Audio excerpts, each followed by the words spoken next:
The new jobs data came in last week and it is not looking good. There's been chaos in the market the past few days with the geopolitical tensions going on overseas. I'm not going to get into all the details, but truth be told, there is definitely a high possibility of a recession happening this year in 2026.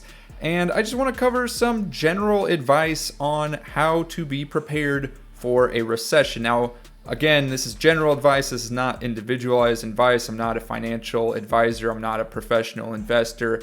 I'm just sharing my thoughts, sharing my opinions, and tying it back to some of my experiences and things I've seen anecdotally with friends and whatnot.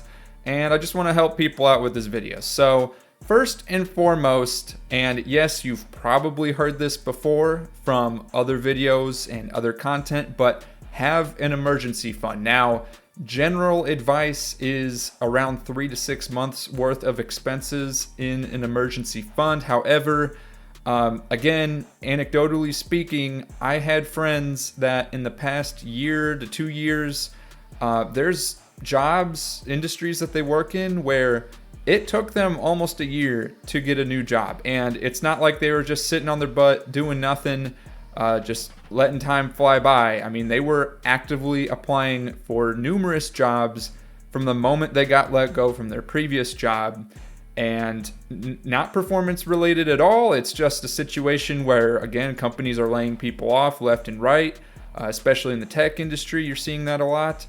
And they were putting in the work.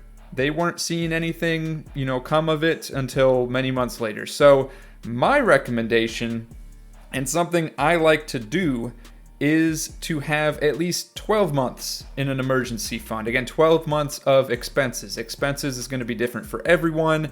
How do you know what your expenses are? If you use one single bank account to pay off all of your credit cards and all of your other expenses, whatever, utilities accounts or what have you, you have linked directly to your bank account, you can always refer to that. If you have different expenses and different accounts, of course, you're going to go ahead and open all of them and tally up the expenses everywhere. And then, just round that number up a little bit because, of course, we've got inflation as well. Prices are going to, of course, rise over time. Even in stable economic periods, the Federal Reserve tends to target a 2% interest rate. So there's always going to be slight increases in price year over year. So just make sure you account for that as well. Speaking of jobs and getting laid off from jobs, the next piece of advice I have to give as far as being prepared for a recession is, of course, to recession-proof your career, so to speak. Now, this is going to be different for different individuals and different industries and, different stages of their career, so to speak, whether you're just out of college or you're a 20-plus year veteran in whatever job you've been, industry you've been working in. Again, this is not individualized advice. This is very general advice. Historically, working in healthcare, in utilities, and construction infrastructure, and just any field that requires a very specialized license, that's something that can't be taken over by AI, so to speak, or the other factors that we have affecting the economy right now that's resulting in people losing their jobs. Those are obviously the best industries to be in. But even if you're not working in those industries, general advice that I have for you is just to make sure you are maintaining those industry connections, whether it be internal within the company you currently work at, or with friends that you have working at other companies within your industry. And also, keeping your options open as far as if you were to transition from one job industry to another, if your skill set is able to translate in such a way to make that happen. Again, just be very mindful of the current state of the job market. Yes, things may seem fine for you right now, but as I have seen with some of my friends and some people I know in my personal life, it can happen at any moment. It can come very unexpected. And I have one friend in particular where it just came, like, they went out to lunch and they came back and he was let go. Like it came out of nowhere. So just be prepared for any type of a situation like that. Of course, you don't need to be in a panic or anything, but just, in general, be prepared for any possible change in your current job situation that may occur, because it can definitely occur. Now, if you are currently employed, another little piece of advice I have for you is if your employer offers a 401k plan, I suggest if you are able to meet the full match to go ahead and do it. Obviously, I'm not here to give investment advice as far as, oh, you should put your money in this index fund, or you should put it in this stock, or you should put it in, whatever. That's not the point. My point is, when you go for the employer match, you're basically getting free money from the employer to also take into your investment account, your 401k.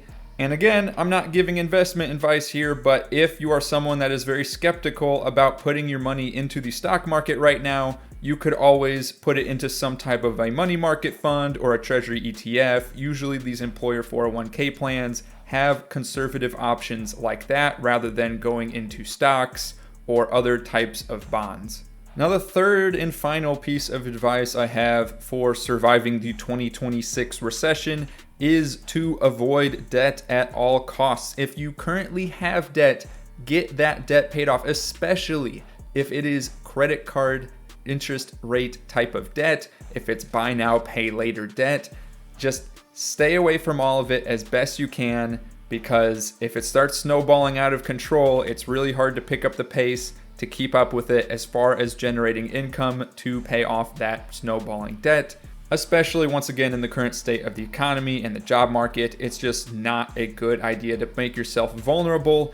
It is best to get all of that massive debt paid off as quickly as possible. Now, of course, I understand people's life situations, maybe your car unexpectedly breaks down, then yeah, you're probably going to need to get a new car or a used car, whatever your situation requires. But I'm just saying, in general, if you can avoid it, definitely avoid it. Don't be taking out a burrito loan with the buy now, pay later. Stay away from that predatory type of payday loans and all other types of debt that are usually not necessary for most people. With that being said, one thing I did forget to mention with the emergency fund, and I think for some people, you probably already know this, but if you don't, many banks, they offer a savings account option, but it only pays maybe like 0.01 or 0.02% interest. It's not really getting a bang for your buck at all. You're better off finding a high yield savings account offered by a bank where it matches the inflation rate as closely as possible. Something around, currently it's around like 3.3% is what you can get with most HYSA accounts. I usually like to go to NerdWallet. This is not sponsored by NerdWallet by any means. They have a web page that they update on a monthly basis to show you some of the top banks that have high yield savings accounts available, their different perks, their pros, their cons. Some require a monthly fee, some require a minimum deposit, some don't have any restrictions at all. So, I advise you to go ahead, do your research, check out which one works best for you. Some of them are online only, some of them have in-person options. So again, just whatever works best for your situation. I highly advise to at least have the money in an account where you are getting some interest rather than keeping the emergency fund in a checking account or in a savings account that has less than 1% interest available. Now, do you feel like you're prepared after watching this video, or perhaps did I miss some information that I should be sharing as far as staying prepared for the 2026 recession? Go ahead, let me know in the comments down below. I'd love to discuss. And go ahead and click one of the videos on your screen now for some more economic news discussion videos.